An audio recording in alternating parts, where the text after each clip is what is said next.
Hi everyone, जैसा कि आप सबको पता है कि हम सीटेट के लिए सीडीपी की प्रिपरेशन कर रहे हैं, जिसके दौरान मैं अपने खुद के हैंड रिटन जो सीडीपी के लिए शॉर्ट नोट्स है उसको आप सबके साथ में शेयर कर रही हूं। तो आज की हमारी सीडीपी की जो क्लास है उस शॉर्ट नोट्स की वो सेकंड क्लास है। अगर इससे पहले की आप लोगों ने क्लास नहीं देखी है तो आप पहले उस वीडियो को देखिएगा, उसके बाद में आप इस वीडियो को देखिएगा, क्योंकि ये जो नोट्स होने वाले हैं ये मैंने खुद ने बनाए हैं अपने हैंड ऑन एक्सपीरियंस से। मेरा खुद का जो सीटेट को लेकर जो एक्सपीरियंस है और किस तरीके से हम 7 दिन के अंदर अंदर ही अपना पूरा रिवीजन सिर्फ एक कुछ 3-4 पन्नों के अंदर ही सिर्फ आप इस वीडियो को देखकर ही कर सकते हैं। तो चलिए बिना किसी देरी के अपनी वीडियो स्टार्ट करते हैं। देखिए, इतने नोट्स मैं आप लोगों के साथ में पहले से पिछली वीडियो में शेयर कर चुकी हूँ। तो आज की हमारी वीडियो में मैं आप लोगों के साथ में फर्स्ट अपना जो टॉपिक स्टार्ट करने वाले हैं वो है हमारा वाइगोत्स्की।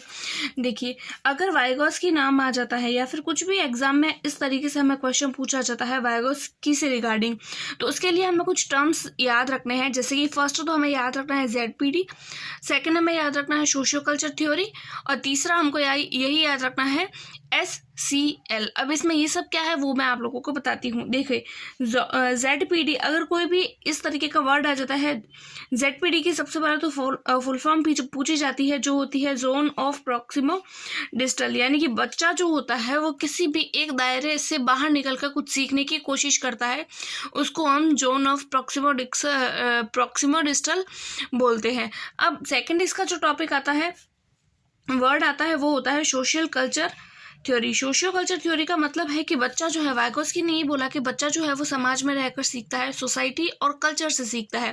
तो इसके लिए मैं आप लोगों को एक ट्रिक बताऊं तो देखिए, अगर कहीं पर भी बात आ जाए कि बच्चा जो है वो सोसाइटी से सीख रहा है, SCL, जहाँ पे S का मतलब है सोसाइटी, C का मतलब है कल्चर और L का मतलब है लैंग्वेज, यानी कि अगर बच्चा लैंग्वेज सीखता है तो सोसाइटी और कल्चर से सीखता है। अगर बच्चा स्कूल जा रहा है तो स्कूल भी उसके तरीके, उसके लिए तो एक छोटा सा समाज ही है, तो वो उसके लिए एक सोसाइटी हो जाता है। तो अगर इस तरीके का वर्ड आ जाए कि बच्चा जो है वो समाज में रह के सीखता है या फिर वो लैंग्वेज को सोसाइटी में रहकर सीखता है, सोशियो कल्चर थ्योरी किसके द्वारा दी गई, या फिर ZPD क्या है, इससे संबंधित कौन से वैज्ञानिक है, तो ये सारे वर्ड जो है वो हमें वाइगोत्स्की के रिगार्डिंग याद रखने हैं। दूसरा, अगर मैं आप लोगों को बताऊं कि वाइगोत्स्की से रिगार्डिंग क्या चीज़ें हो सकती है, तो वो होता है स्कैफोल्डिंग। देखिए, स्कैफोल्डिंग का मतलब जो है वो है पार्ट। देखिए, मेरे ये जो हैंड रिटन नोट्स है वो मैंने हिंदी इंग्लिश दोनों लैंग्वेज में बनाए हैं, तो हिंदी मीडियम वाले और इंग्लिश मीडियम वाले दोनों ही इसको आसानी से देख सकते हैं। तो देखिए, स्कैफोल्डिंग का मतलब होता है पार्ट का मतलब होता है टेम्पररी हेल्प देना। इसका मतलब ये है कि देखिए, एग्जाम में किस तरीके से क्वेश्चन पूछा जाएगा कि मान लीजिए कोई बच्चा है, वो किसी चीज़ को करना चाहता है बट वो कर नहीं पा रहा है, लेकिन एक शिक्षिका उसकी मदद करती है और थोड़ी देर मदद करने के बाद में फिर बच्चे को स्वयं को करने के लिए दे देती है। तो दिया गया कथन जो है वो कौन से वैज्ञानिक से संबंधित है, कौन से वैज्ञानिक से संबंधित है, तो हमें वहां पे वाइगोत्स्की लगाना है। यानी कि अगर किसी भी ऑप्शन में टेम्पररी हेल्प मिल रही है किसी बच्चे को, तो हमें उसके लिए ऑप्शन जो है वो वाइगोत्स्की ही चूज करना है। हमें सोचना भी नहीं है कि हम क्या ऑप्शन लगाएं। अगर आप लोगों ने बिल्कुल भी वाइगोत्स्की से रिगार्डिंग नहीं पढ़ा तो आपको सोचना भी नहीं है और सीधा सीधा आंसर वाइगोत्स्की लगा देना है। उसके बाद में आता है more knowledgeable others, MKO। More knowledgeable others का मतलब होता है कि देखिए, मान लीजिए कोई भी बच्चा होता है, वो जब साइकिल चलाना सीखता है तो उसको साइकिल चलाने नहीं आती है। अगर मैं आप लोगों को बहुत ही सिंपल अपनी लाइफ से कनेक्ट करके और एग्जांपल देने की कोशिश कर रही हूँ कि मान लीजिए उस बच्चे को साइकिल चलानी नहीं आ रही है, लेकिन हम क्या करते हैं कि वो जब चलाना स्टार्ट करता है साइकिल को, तो हम उसको पीछे से पकड़ते हैं और उसको बताते हैं कि नहीं, तुम चलाओ और हम तुमको पीछे से पकड़ के रखेंगे। फिर 1-2 दिन हम ऐसा करते हैं और उसके बाद में हम साइकिल को पीछे से पकड़ना बंद कर लेते हैं, यानी कि हम वहाँ पे मोर नॉलेजेबल पर्सन है, MKO है, यानी मोर नॉलेजेबल पर्सन। हमको साइकिल चलाने का ज़्यादा नॉलेज है इसलिए। और इसके रिगार्डिंग अगर कोई भी क्वेश्चन आता है इस तरीके की लैंग्वेज से, ये भी एक तरीके की टेम्पररी हेल्प ही है, तो उसके रिगार्डिंग भी हमें वाइगोत्स्की ही हमारा आंसर लगाना है। अगला हमारा आता है वाइगोत्स्की से रिगार्डिंग, तो वो होता है प्राइवेट स्पीच। प्राइवेट स्पीच को हिंदी में बोला जाता है व्यक्तिगत वाक।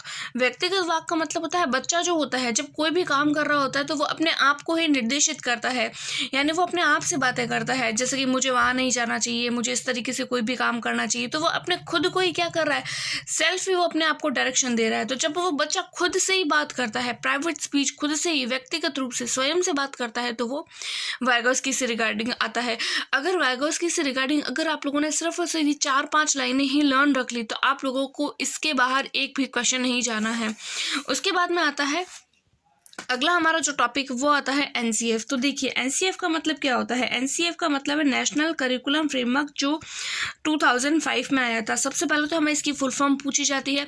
नेशनल करिकुलम फ्रेमवर्क 2005 में आया था। 2 क्वेश्चन इसके रिगार्डिंग बनते हैं।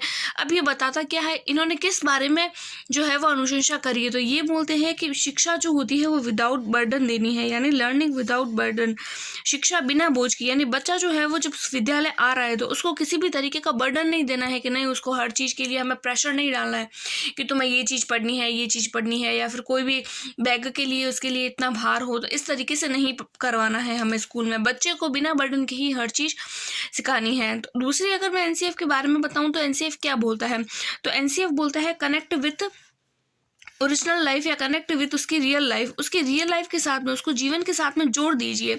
यानी कि कोई भी एग्जांपल अगर आप उसको रियल लाइफ से कनेक्ट करके बताएंगे, मान लीजिए आप बच्चे को जो है वो एटीएम कार्ड से किस तरीके से पैसे निकालते हैं वो आप सिखाना चाहते हैं। एक तो आप मशीन बना के लाते हैं या फिर आप केवल उसका चित्र दिखाते हैं, तो उससे बच्चा वो नहीं सीखता है। लेकिन अगर आप उसको एटीएम में ले जाएंगे, उसका हैंड ऑन एक्सपीरियंस करवाएंगे कि इस तरीके से कार्ड डाला जाता है, इस तरीके से मशीन में पिन डाले जाते हैं, तो वो बच्चा आसानी से सीख जाएगा, क्योंकि वो उसके जीवन के साथ में उसको कनेक्ट कर रहे हैं। तो एनसीएफ से रिगार्डिंग केवल 2 ही बातें जो है वो इंपॉर्टेंट है अगर हम अभी एज अ रिविजन पढ़ते हैं। तो फर्स्ट आता है शिक्षा बिना बोझ के, और दूसरा आता है कनेक्ट विथ लाइफ। उसके बाद में हमारा नया टॉपिक आता है, वो आता है इंक्लूसिव एजुकेशन। देखिए इंक्लूसिव एजुकेशन का मतलब क्या होता है। इंक्लूसिव एजुकेशन का मतलब होता है समावेशी शिक्षा। समावेशी शिक्षा का मतलब होता है कि हर तरीके के बच्चे को एक ही तरीके के विद्यालय में शिक्षा दी जानी चाहिए। जैसे मान लीजिए अगर कोई भी बच्चा जो है वो किसी भी तरीके के इम्पेयर्ड है, मान लीजिए वो विजुअली इम्पेयर्ड है, मान लीजिए कि वो कानों से नहीं सुन सकता है, उसको किसी न किसी तरीके का विकार है, डिसलेक्सिया है आदि, इस तरीके से अगर उसको किसी भी तरीके की प्रॉब्लम है, तो हमको यूं नहीं बोलना है कि नहीं ये बच्चा नहीं पढ़ सकता, बल्कि हमें उस बच्चे के हिसाब से ही हमको लर्निंग करवानी है। यानी सभी बच्चों को एक साथ ही उसी कक्षा के अंदर पढ़ाना है। अगला हमारा जो टॉपिक आता है वो आता है सोशलाइजेशन। देखिए ये सारे जो टॉपिक है वो बहुत ही ज़्यादा छोटे छोटे हैं। अगर आप इनके रिगार्डिंग सिर्फ और सिर्फ ये छोटे छोटे टर्म्स याद रख लेते हैं तो भी आप अपनी सीडीपी में सीटेट के लिए बहुत ही अच्छा स्कोर कर पाएंगे, क्योंकि ये एक तरीके के शॉर्ट नोट्स है जो आपको क्विक रिविजन में बहुत ज़्यादा हेल्प करने वाले हैं। सोशलाइजेशन अगला हमारा टॉपिक है। देखिए सोशलाइजेशन जो होता है वो 2 तरीके का होता है। एक तो होता है प्राइमरी और दूसरा होता है सेकेंडरी। प्राइमरी सोशलाइजेशन का मतलब होता है बच्चा जो होता है वो प्राथमिक तरीके से कहाँ वो सोशल होता है, वो अपने घर परिवार में, आस पड़ोस में। सेकेंडरी की बात करें तो वो जब विद्यालय जाता है या फिर जब वो मीडिया से कनेक्ट करता है तो वो उसके लिए सेकेंडरी हो जाता है। अगला हमारा जो टॉपिक आता है वो आता है मोटिवेशन। मोटिवेशन का मतलब होता है हमें बच्चे को अभिप्रेरित रखना है, यानी कि बच्चा जो है वो इंटरनली तरीके से अभिप्रेरित हो, यानी वो अंदर से ही अभिप्रेरित हो, वो किसी भी चीज़ को सीखने के लिए उसके अंदर से ही जिज्ञासा। देखिए अगर कोई भी ऑप्शन में जिज्ञासा तरीके का वर्ड दे दिया जाए और आप लोगों को पूछ लिया जाए कि बच्चा जो है वो किस तरीके, यानी कि कोई भी बच्चा है, इसमें क्वेश्चन कुछ इस तरीके से बनेगा कि मान लीजिए कोई बच्चा है उसमें किसी काम को करने की जिज्ञासा है अंदर से ही, तो वो बच्चे में किस तरीके की जो है वो मोटिवेशन होगा, तो हमें उसके ऊपर इंटरनल जो मोटिवेशन होता है उस पर क्लिक कर देना है।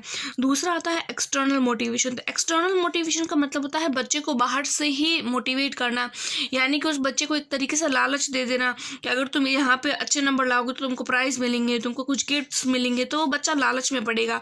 तो इस तरीके की जो मोटिवेशन होता है वो नेगेटिव होता है, ये एक तरीके का नेगेटिविटी की ओर लेकर जाता है। लेकिन हमें हमेशा बच्चे की भलाई के बारे में सोचना है और बच्चे के लिए पॉजिटिव सोचना है।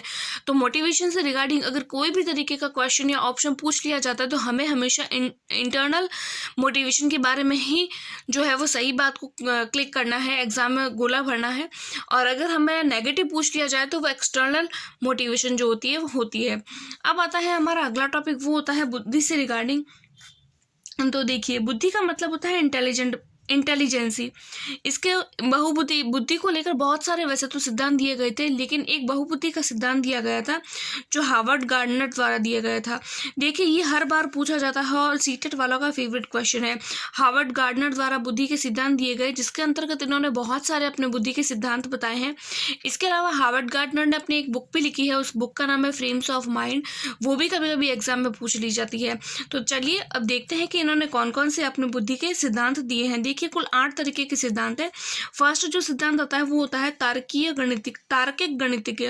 तार्किक गणित का मतलब है कि अगर कोई भी बच्चा लॉजिकली सोच रहा है तो मान लीजिए कि उस बच्चे में इस तरीके की बुद्धि है। अगर कोई भी बच्चा है वो इमेजिनेशन कर रहा है किसी भी चीज को लेकर, मान लीजिए हमने उसको पेड़ के बारे में बता दिया लेकिन हमने पेड़ खुद नहीं बताया, तो वो बच्चा खुद से ही इमेजिनेशन कर सकता है, तो वो स्थानिक होता है। जैसे कोई भी मूर्तिकार होता है तो वो अपनी इमेजिनेशन से कई तरीके की अलग अलग मूर्तियां बना लेता है।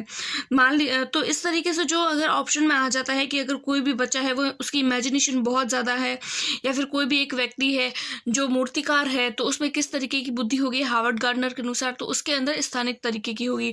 दूसरा आता है शाब्दिक भाषा, यानी कि वर्बल लिंग्विस्टिक। वर्बल लिंग्विस्टिक का मतलब होता है बच्चा जो है वो कवि होते हैं, या फिर जो पुस्तकें लिखने वाले होते हैं, या फिर जो गज़ल वगैरह गाते हैं, या फिर जो इस तरीके के जो लोग होते हैं उनमें शाब्दिक भाषा यानी वर्बल लिंग्विस्टिक जो होती है उस तरीके की बुद्धि होती है। उसके बाद में आता है शारीरिक गतिक। शारीरिक गतिक का मतलब होता है जो बॉडी बिल्डर्स होते हैं उनमें इस तरीके की इंटेलिजेंस पाई जाती है। इसको इंग्लिश में बॉडी काइनेस्थेटिक भी बोलते हैं।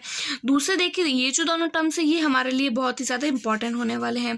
फर्स्ट देखिए, फर्स्ट हमारा टॉपिक जो है, फर्स्ट हमारा जो बुद्धि का सिद्धांत है वो आता है अंतःवैयक्तिक, और दूसरा आता है अंतःवैयक्तिक। देखिए एक तो होता है, अगर ये देखिए ये हिंदी में दिखने में एक जैसे दिखते हैं, लेकिन अगर हम इसको इंग्लिश में देखें तो शायद ज़्यादा इजी रहेगा। तो देखिए जो अंतःवैयक्तिक होता है वो होता है इंटरपर्सनल, दूसरा आता है इंट्रापर्सनल। देखिए इन दोनों में चेंज कहाँ है, चेंज केवल इसकी स्पेलिंग में है। इसमें आ रहा है INTER, इसमें आ रहा है INTRA, केवल और केवल पीछे वाले 2 वर्ड्स का ही चेंज है।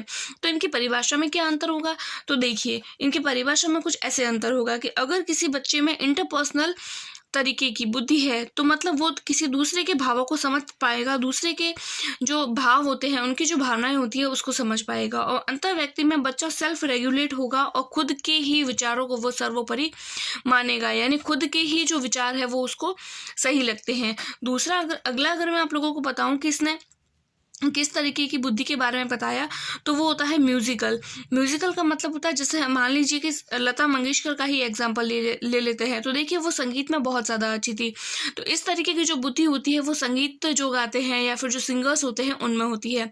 फिर आता है हमारा अगला जो बुद्धि का सिद्धांत वो आता है नेचुरलिस्टिक का मतलब होता है जो नेचर से रिगार्डिंग होते हैं, जो पर्यावरणविद होते हैं, इस तरीके के जो लोग होते हैं उनमें इस तरीके की जो बुद्धि होती है वो पाई जाती है। देखिए अगर हार्वर्ड गार्डनर वाला टॉपिक जो है वो हर बार पूछा जाता है और इसके रिगार्डिंग बहुत सारे क्वेश्चन हर बार आते हैं। देखिए ये जो मैंने शॉर्ट नोट्स है ये अपने हिसाब से बनाए हैं ताकि आप एग्जाम टाइम में क्विक रिविजन कर सके। अगर आप लोगों को ये नोट्स एकदम सही लग रहा है तो प्लीज़ आप कुछ ना कुछ कमेंट करिए और मुझे भी मोटिवेट करिए कि मैं नेक्स्ट वीडियो फिर से बना सकूं। और अभी मैं अगर और इसके 2-3 पेजेस और भी है वो आज की वीडियो में मैं नहीं बना सकती हूं, क्योंकि अगर मैंने वीडियो बना दी तो और ज़्यादा लंबी हो जाएगी जो आप लोगों के लिए देखने में शायद दिक्कत देगी। इसीलिए मैं इसको टुकड़ा में बना रही हूँ ताकि आप लोगों को वो, अगर मैं 10-10, 15-15 मिनट की बनाऊँगी तो आप बहुत ही कम टाइम में, अगर आपके पास में बहुत कम टाइम भी बचा है तो भी आप उसको आराम से कहीं आते जाते भी सुन के अपनी सीटेट का जो सिलेबस है उसको आसानी से कवर कर सकते हैं। आई होप सो आपको मेरी ये वीडियो पसंद आई होगी। मिलते हैं नेक्स्ट वीडियो में, तब तक के लिए टेक केयर, बाय बाय।